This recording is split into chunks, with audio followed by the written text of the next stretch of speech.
말씀 안 하시고 지금 뭐 하세요? 오늘은 제가 이제 원래도 셀프로 이제 피부 관리를 하는데 제가 티타늄 시술을 받은 지가 좀 오래되어서 3개월 만에 이제 시술 좀 받으려고 하고 있었습니다.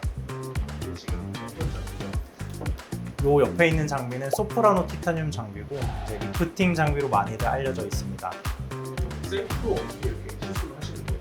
소프라노 티타늄의 경우에는 레이저 장비이기 때문에 사실 눈을 굉장히 조심을 해야 되는 장비예요. 그렇기 때문에 꼭 보안경을 쓰셔야 되고 눈 가까운 곳에 시술을 할 때는 저도 다른 원장님들께 좀 부탁을 드리는 편입니다. 그런데 최근 들어서 저도 이제 볼살, 팔자가 좀 신경이 쓰여가지고 눈 가리고 이쪽만 좀 하려고 준비를 하고 있습니다.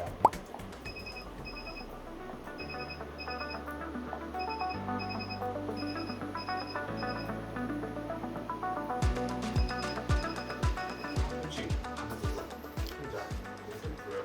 원래 한 달에 한 번 정도? 아무래도 제가 이제 상담을 하다 보니까 많은 분들이 상담을 하시면서 제 피부를 쳐다보시더라고요.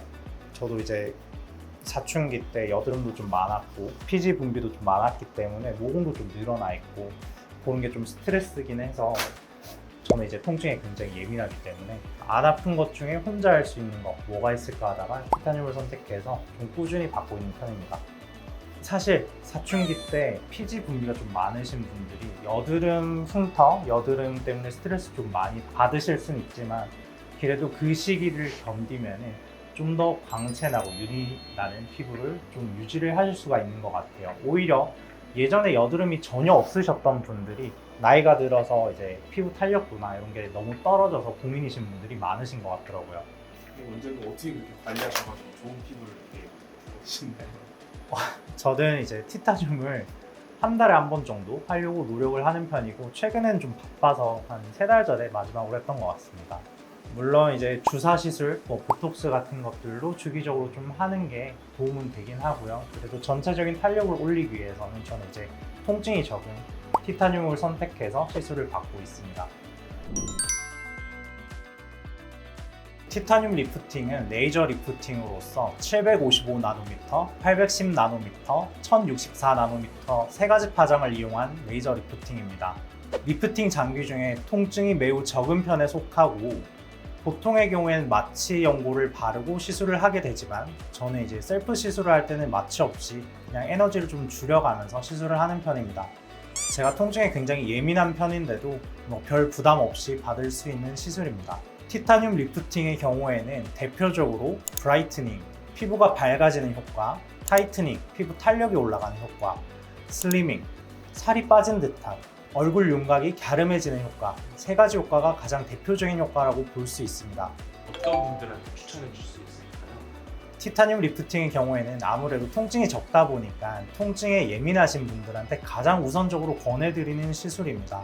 그리고 젊은 분들이 좀 탄력이 떨어지는 것 같은데 약간 처짐이 좀 생기는 것 같은데 라고 하시는 경우에 좀 더 가볍게 권해드리는 시술 중에 하나입니다. 또 하나 이제 결혼식과 같은 중요한 일을 앞둔 분들께는 울세라 써마지를 했을 때는 혹시 모를 부종, 다른 부작용이 생길 위험이 있지만 티타늄의 경우에는 부작용이 매우 적은 편이라서 그런 부담 없이 결혼식을 앞두고 이틀 전에도 받을 수 있는 시술이라 많이 권해드리고 있는 상태입니다.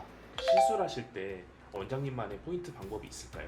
사실 티타늄의 경우에는 스택 모드, SHR 모드가 있고 스택 모드의 경우에는 울세라처럼 좀 더 깊은 층에 작용해서 전체적인 윤곽을 개선시켜주는 효과를 냅니다. 그리고 SHR의 경우에는 써마지와 같이 피부 표면, 피부 진피층에 작용해서 좀 콜라겐을 재생시켜주는 역할을 하는데요.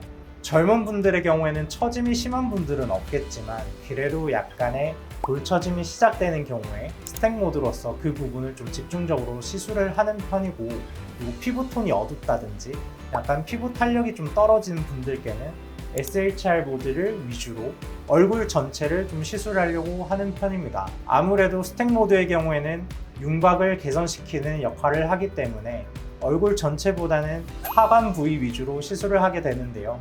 뿐만 아니고 광대가 좀 많이 튀어나온 분들께도 스택 모드를 광대 쪽으로 시술을 좀 꼼꼼하게 하는 편입니다. 어떤 모드를 주무세요? 저는 탄력도 탄력인데 살이 좀 많기 때문에 스택 모드를 해서 이제 좀 많이 하려고는 하는데 사실 이것도 샷수가 많이 쌓이다 보면은 통증이 좀 있는 편이라서 저는 에너지를 좀 낮추고 시술을 길게 하거나 혹은 텀을 좀 줄여서 시술을 받으려고 하는 편입니다. 사실 에너지를 낮추더라도 저희가 이제 시간을 길게 해서 시술을 하기 때문에 전체 들어가는 에너지는 동일하게 유지를 할 수 있습니다. 물론 스택 모드를 했을 때는 윤곽 개선 효과는 약간은 좀 떨어질 수는 있지만 전체적으로 가해지는 에너지 총량이 동일하기 때문에 크게 효과가 많이 떨어지거나 그렇지는 않습니다. 티타늄 리프팅을 받을 때 주의사항이라든가 알고 있어야 될 점 같은 게 있을까요? 티타늄 리프팅의 경우에는 세 가지 파장을 이용한 장비인데 그 파장대가 색소 부분을 좀 타겟하는 그런 파장대라고 보시면 됩니다.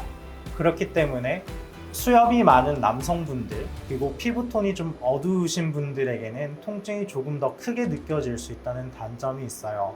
또 하나 최근에 주사 시술을 맞아서 멍이 들었다거나 한 이력이 있으시다면은 피 덩어리 부분에 레이저가 먹기 때문에 피부 괴사와 같은 심각한 부작용이 아주 드물게 동반되기도 합니다. 그렇기 때문에 시술 받기 전에는 담당 의사 선생님께 최근에 어떤 시술을 받았는지 꼼꼼하게 말씀드릴 필요가 있습니다. 보통의 경우 울세라와 써마즈는 1년에 한두 번 정도 받는다고 많이들 알고 계시는데요. 티타늄의 경우에는 울세라의 효과, 써마즈의 효과 모두 누릴 수 있지만 그 리프팅 효과는 다소 좀 떨어질 수 있습니다. 그렇기 때문에 한 달에서 세 달 정도의 간격을 두고 시술을 받으시는 걸 권장드립니다. 다만 한 번에 너무 강한 에너지로 치료를 하게 된다면 울세라처럼 약간의 볼페임이 생길 수도 있고 중년 이후의 여성분들이 티타늄을 너무 높은 에너지로 반복적으로 시술을 받게 되신다면 드물게 기미가 악화되는 그런 부작용도 있을 수 있습니다.